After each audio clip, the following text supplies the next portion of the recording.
नमस्कार साथियों, आज के वीडियो में हम जानेंगे कि आपका विदेश जाने का योग है कि नहीं। आजकल इंडिया में बहुत क्रेज़ बढ़ गया है फॉरेन सेटलमेंट का।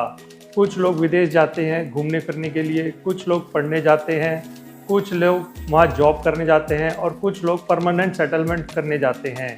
तो इन सब बातों का आज मैं जवाब दूंगा कि कैसे आप पामिस्ट्री के माध्यम से, अपनी डेट ऑफ बर्थ के माध्यम से और आप अपनी कुंडली के माध्यम से कैसे जानेंगे कि आप कब फ़ॉरेन ट्रैवल करेंगे और आपका फ़ॉरेन सेटलमेंट है कि नहीं। मैंने जीवन में बहुत सारे लोग देखे हैं जिनका भाग्य उदय फ़ॉरेन में जाकर ही होता है। वो अपनी धरती पर बहुत मेहनत करते हैं लेकिन उनको कोई रिज़ल्ट नहीं मिलता और ना ही वो इतने पैसे कमा पाते हैं। लेकिन जैसे ही वो फ़ॉरेन में जाते हैं उनका भाग्य उदय हो जाता है और वो वहाँ जाके खूब पैसा कमाते हैं।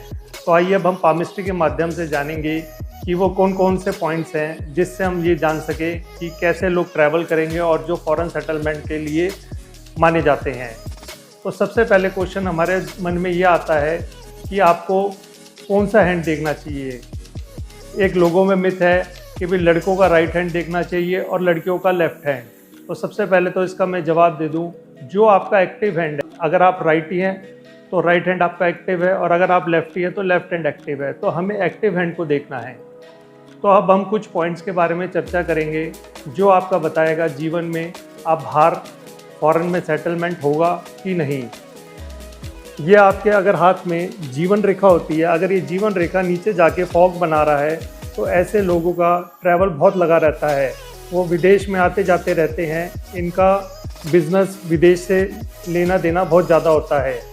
इसी तरह अगर हम सेकंड पॉइंट में देखें तो अगर ये जीवन रेखा जो एक शुक्र पर्वत की ओर जाती है और एक चंद्र पर्वत की ओर जाती है, अगर ये चंद्र पर्वत की ओर चली जाए तो ऐसे लोगों के बहुत ज़्यादा चांसेस होते हैं कि ये विदेश में सेटलमेंट हो जाए। और तीसरा पॉइंट ये होता है कि अगर आपका यहाँ मून माउंट पे अगर ट्रायंगल हो तो ऐसे लोगों का भी विदेश में से पैसा मिलना, विदेश जाना या विदेश सेटलमेंट होने के बहुत ज़्यादा चांसेस होते हैं। कुछ चांसेस इसमें ऐसे भी होते हैं कि जिसका यहाँ ट्रायंगल हो वो आर्टिस्ट बने, लेकिन मैक्सिमम मैंने यही देखा है कि ऐसे लोगों को विदेश से पैसा बहुत मिलता है। इसी तरह अगर आपका यही लाइन जीवन रेखा जिसको हम अर्थ लाइन कहते हैं, अगर ये बाहर की ओर चंद्र की ओर घुमाव करके वापस शुक्र की ओर आ जाए, जैसा कि आप स्क्रीन पे भी देख रहे हैं, तो आदमी कुछ समय के लिए फॉरेन में सेटल होता है, वहाँ काम धंधा करता है, अच्छा पैसा कमाता है और फिर वो अपनी मदरलैंड पे वापस आ जाता है। तो ऐसे मैंने आपको कुछ पॉइंट्स बताए जिससे आप देख सकते हैं कि आपका फॉरेन सेटलमेंट होगा कि नहीं। अल्टीमेटली हमें यही देखना है कि आपकी जीवन रेखा में जब भी बदलाव आएगा तो वो आपको फॉरेन की ओर ले जाएगा, वो आपको ट्रैवल्स बहुत कराएगा।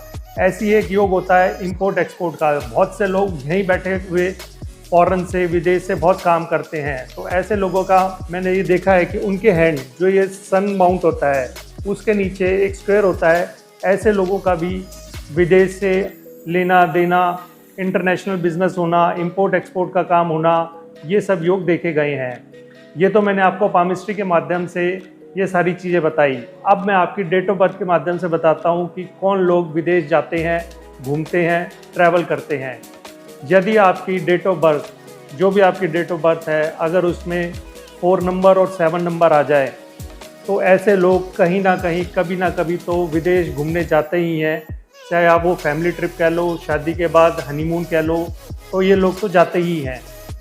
तो इसी प्रकार अगर आपकी कुंडली में 3rd house, 9th house, 12th house, 3rd house आपकी छोटी यात्रा, 9th हाउस आपका लॉन्ग जर्नी और 12th हाउस आपका फॉरेन सेटलमेंट के चीज़ों को दिखाता है, तो जब भी 9th हाउस और 12th हाउस का कॉम्बिनेशन आपकी दशा, अंतरदशा, प्रत्यंतर दशा में आता है तो आप ट्रैवल करते हैं।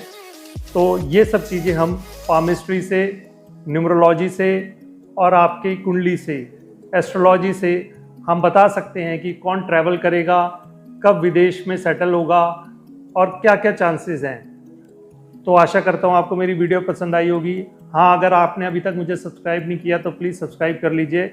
जय श्री राम, धन्यवाद।